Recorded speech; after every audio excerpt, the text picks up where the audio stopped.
I want to thank all of you for having been patient all morning to have witnessed this presidential primary election for the APC and All Progressive Congress, our party. And like they've said, they've done accreditation, they've counted the numbers, and the total vote was 1,887, and all were for Asiwaju Bola Ahmed Tinubu.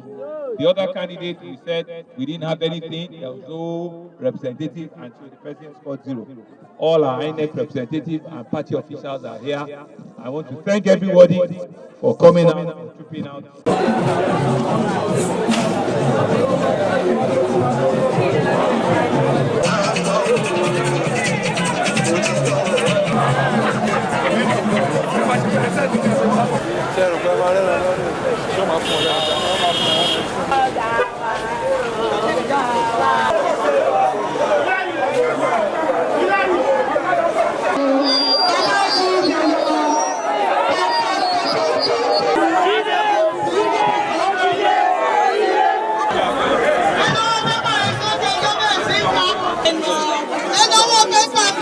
Bàbá ti ní bí ẹ̀. Wíjẹ̀. Àwọn àkúrò mẹ́nà.